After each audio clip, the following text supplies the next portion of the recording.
Estoy grabando. Bueno, por un error mío no grabé la hora y 50 minutos previos de esta sesión. Pregunten con los colegas de sus equipos. La hora y 50 minutos previos trabajamos sobre la evaluación final.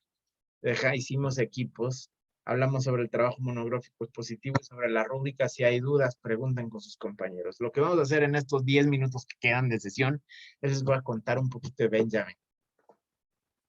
Benjamin es marxista judío creciendo en la Alemania nazificada.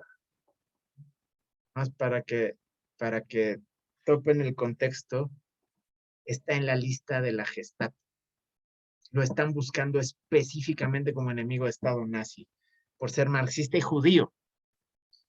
Cuando todos sus compañeros de la escuela de Frankfurt, o sea, Teodoro Adorno y Marx Horkheimer y Herbert Marcuse, se abren de Alemania porque está el ascenso del nazismo muy cañón, Benjamin decide quedarse, lo cual es muy notable y nos habla de quién es Benjamin, ¿no?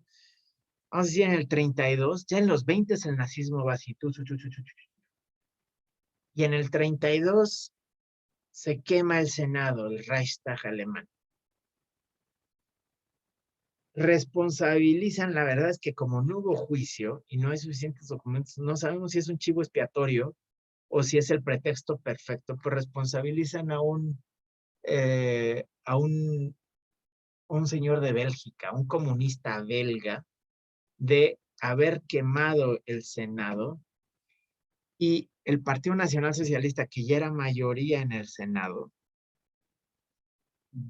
otorga poderes plenipotenciarios al canciller, que ya es nazi, que es Hitler, y el presidente de la República de Weimar se tiene que hacer a un lado, que es un señor que se llama Hindenburg. A partir del 32 se empiezan a suspender derechos de propiedad, de derechos civiles, ¿no? Las libertades liberales a los judíos en Alemania. Frankfurt es una ciudad, no solo la universidad, es una ciudad que tiene 1000 años para ese momento en Alemania, con judíos alemanes. O sea, de verdad le estoy diciendo 1000 años de ser alemanes, ¿no? O sea, no estamos hablando de el mito del judío errante, ¿no? Y la intelectualidad dice, nos vamos. Esto se está poniendo muy darks y nos vamos. Pero yo sí les quiero hablar de Benjamin como un personaje incómodo en muchos lugares, ¿no? Es un pensador que nos disputamos disciplinas, nos disputamos tradiciones de pensamiento, y se lo disputaban sus cuates. Nos los disputamos entre teoría literaria y filosofía. Los que hacen teoría literaria dicen, no, es que Benjamin lo que hacía es teoría literaria. Y nosotros decimos, no, perdón, es que es filósofo, es nuestro. Y la verdad es que Benjamin no es ni uno ni otro, hace las dos, pero también hace teoría que nadie nunca más hizo de nuevo, ni hacía antes, como el libro de los pasajes, que es una maravilla. Son fragmentos, es una obra complejísima. Además, no encuentra bien su vida, no sabe si es mero académico, nunca realmente participa de la Universidad de Frankfurt, publica con ellos, se cartea con ellos, pero no es profe. Y no se va al exilio junto con Horkheimer y Adorno y Marcuse, porque dice, no, es que hay todavía elementos que defender. No nos podemos nada más fugar, tenemos que defender posiciones. Y se queda en Alemania, ¿no? Entonces tiene cuates que son marxistas, digamos, de escritorio, los académicos, y tiene cuates que son marxistas militantes, como Bertolt Brecht, el autor de...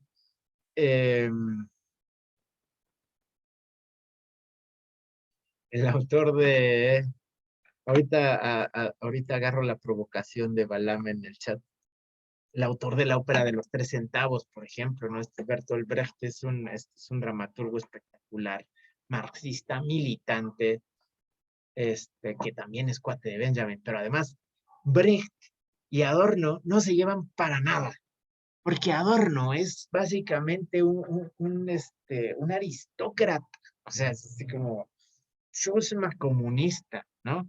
O sea, Adorno es de la inteligencia burguesa de Frankfurt, ¿no? Y sí es marxista, pero no es comunista, porque una cosa es ser marxista y otra cosa es comunista. Los comunistas militan y son de barriada. Y los marxistas de academia, bueno, pues se cuecen aparte. Entonces, entre Brecht y la escuela de Frankfurt no se llevan bien.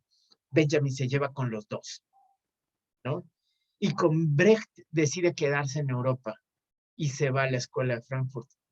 Pero así como tiene cuates marxistas y comunistas, tiene cuates del misticismo judío. O sea, Gerhard Scholem, por ejemplo, que dice, no, Benjamin es nuestro, es del judaísmo místico, ¿no? Del mesianismo revolucionario que estamos desarrollando nosotros. Y obviamente esa banda no se lleva ni con los comunistas ni con los marxistas. Y los marxistas no se llevan con el judaísmo místico y los comunistas no se llevan con ninguno de los otros. Y Benjamin es cuate de todos estos y todos dicen, él es nuestro. Pero y la verdad es que Benjamin no es ni cómodamente académico, ni cómodamente militante, ni cómodamente del misticismo judío, sino que está ahí entre todas estas cosas. Y empieza un largo exilio en principios de los 30, Benjamin huyendo de la persecución nazi. Les voy a acelerar el fin trágico de Benjamin porque es particularmente relevante. Piensen en la Europa de la Segunda Guerra Mundial. Háganse un mapa así visual, se los voy a ir pintando. En el 36, la República Española pierde y ganan el franquismo, en esa época todavía falangista, de ultraderechas en España. En Italia, en los 20 viene el ascenso del fascismo de Mussolini. Durante los 30, Alemania empieza a romper digamos, las barreras que le habían puesto en el Tratado de Versalles durante la Primera Guerra Mundial. Vuelve a ser el Anschluss, ¿no? El pacto y digamos, en realidad los austríacos dicen que es una ocupación, pero es un pacto que les habían prohibido después de la Primera Guerra Mundial al Imperio Prusiano y al Imperio Austrohúngaro. No se pueden volver a juntar política militarmente. Bueno, los nazis hacen un pacto político-militar con Austria. Se expanden. Entonces, Alemania, Austria nazificada. Italia, fascista. España, falangista, ¿no? Empiezan las simpatías nórdicas hacia el nazismo, ¿no? Finlandia, Suecia, Noruega, por ahí coqueteando con versiones pronazis. Los alemanes empiezan a hacer pactos por debajo del agua. Ya me estoy acercando hacia el 38 con los rusos. Fíjense nomás, los nazis y los soviéticos pactan en el Tratado de Múnich, también conocido como el Pacto Molotov-Ribbentrop. Un pacto de no agresiones es la cláusula pública, pero ese tratado tiene una cláusula secreta que es, nos vamos a partir Polonia en esta línea. De esta mitad para allá es para ti, soviéticos, de esta mitad para acá es nuestra nazi. Invaden el Sudetenland en Checoslovaquia y se anexan Alsacia y Lorena en Francia. Ya, o sea, los ingleses dicen, ya, o sea, en el 39 declaran la guerra. Pero vean el mapa. Checoslovaquia, bueno, República Checa y Eslovaquia, que en esa época era Checoslovaquia, ya está, digamos, nazificada. Austria, ¿no? El norte, España, Italia, digamos, hacia el este, los rusos dicen, nosotros no agredimos. Y Benjamin de Alemania quiere huir hacia América. Está rodeado. Piensen en el mapa. Ah, bueno, empieza la guerra en el 39 y en cosa de 2 meses los nazis ocupan Francia. En cosa de 2 meses, el movimiento, bueno, ahí estudian cómo fue, voltean los cañones franceses, que los franceses después de la Primera Guerra Mundial hacen una línea de cañones contra Alemania. Los alemanes entran por el norte, por Bélgica y por el sur, toman los cañones por atrás y los voltean, y ocupan Francia en 2 meses. Cuando decimos que los franceses estuvieron del lado de los aliados, es una expresión rara, porque lo que estuvo al lado de los aliados son la resistencia. La resistencia y parte del ejército, pero en Francia lo que hubo fue el régimen de Vichy, que es un régimen colaboracionista con los nazis. Entonces, imagínense, Benjamin quiere llegar a América y para llegar a América se tiene que embarcar en Lisboa, en Portugal. Tiene que atravesar Alemania, la Francia de Vichy, tiene que atravesar la España franquista y va huyendo, llega a París, está viviendo en París, conoce a Sartre, conoce a Hannah Arendt y a la inteligencia que está en el exilio en Francia. Bueno, a Hannah Arendt y a Sartre, a los dos, les deja versiones distintas del texto que vamos a leer. A Sartre le deja una en francés escrita por su puño y letra. A Hannah Arendt le deja una en alemán. Manda una en carta a Gretel Adorno en Estados Unidos para que llegue amigo a sus cuates, a Teodoro y a Max, ¿no? A Horkheimer y Adorno en Estados Unidos. O sea, versiones del texto que vamos a leer hay muchas, todas de puño y letra de Benjamin. Le cae el pitazo de viene la Gestapo por ti a París y de París empieza a correr, quiere llegar a Lisboa y llega a la frontera franco-española en tren y detienen el tren y Benjamin dice, me van a agarrar y en lugar de que se lo agarren decide matarse, se suicida. Es trágico, dicen que no se detuvo el tren por él. Brecht le escribe un texto espectacular, un poema, dice algo así como, me dicen que levantaste la mano en tu propia contra. Busquen poema. A ver, con esto vamos a acabar y les sigo hablando del texto la próxima sesión, ¿no? A ver,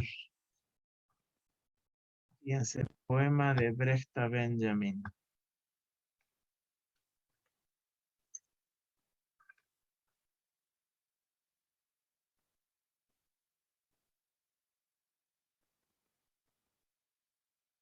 Me dicen que adelantándote a tus verdugos has levantado la mano contra ti mismo.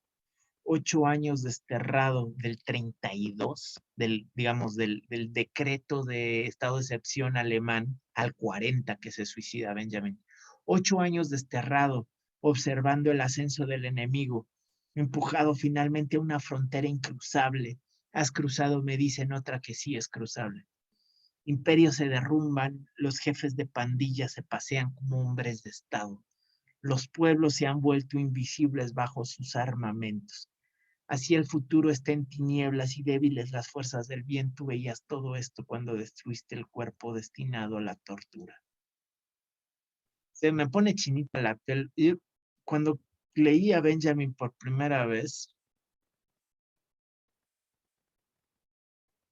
dije de aquí, Benjamin es uno de esos autores que si solo hubiera escrito este texto que vamos a trabajar, tendría un lugar, así me lo dijo el Crescenciano cuando fue mi profe y me dio clases de esto.